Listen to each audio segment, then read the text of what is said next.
We're going to pick up on that first story that you talked about, the acquisition from the Dabur Group, a $100 million deal to acquire Namaste Group. We've got the management of Dabur, Mr. Sunil Duggal, joining us on the phone line.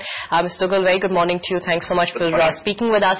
So can you just share the details, $100 million, what exactly are the products that the company is in, what are the revenues that it made in the financial year that's passed?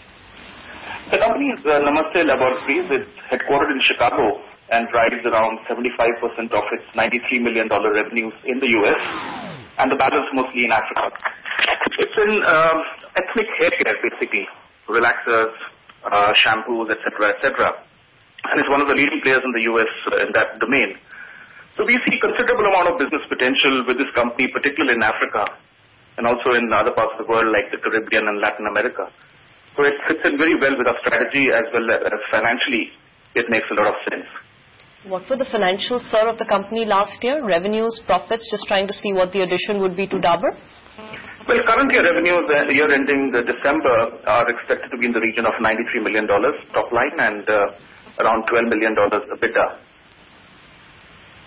So can we expect that to start contributing immediately to Dabur's overall consolidated revenue sheet? I think the deal is subject, of course, to the necessary approvals in the US. But as and when that happens, which should take another month or so the revenue should start flowing in certainly by January of next year for the revenues and profits. So has the $100 million been paid out completely from internal accruals, or is there some debt funding as well involved? We'll largely take on debt in the US because the rates are very attractive. Even though we do have accruals to fund the acquisition, but it makes, again, more financial sense to borrow in the US to fund that acquisition. So can you talk about the overall product portfolio? It's into a root simulator brand, but can you talk about how many products now come into your portfolio from this acquisition? Well, they have around 36 SKUs, but the main products are relaxer kits and hair shields. These are products specifically for African Americans and people of African descent wherever they are in the world. These are very different types of product involving technologies which are unique to that particular ethnicity.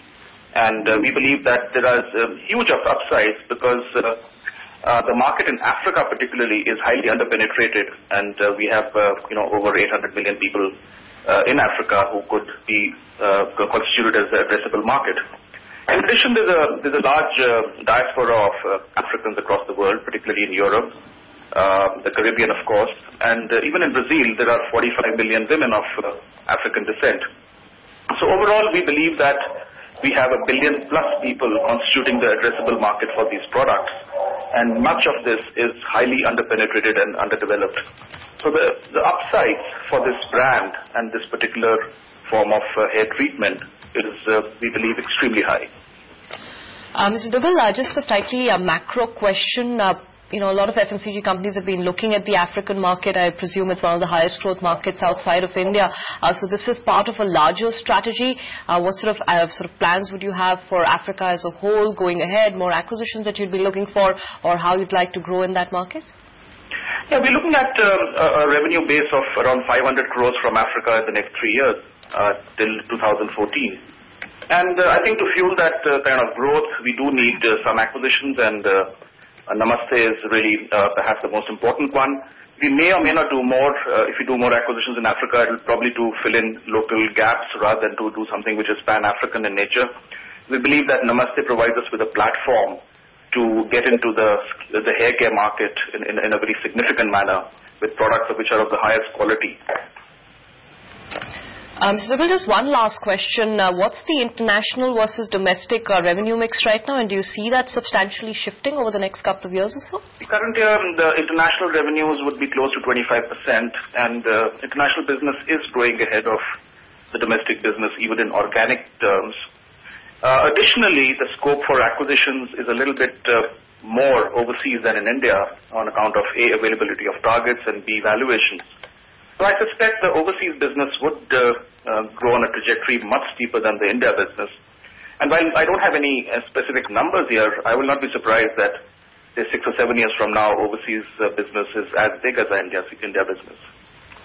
All right, that's a pretty aggressive target, 6 to 7 years, overseas business as big as the India business for Dabur. Ms. Dugal, thanks so much for joining us, running us through the details on this particular acquisition, also putting it in context for us. We're taking a quick break. We'll get back to markets on the other side. Our market panel has been waiting patiently. We'll get down to that.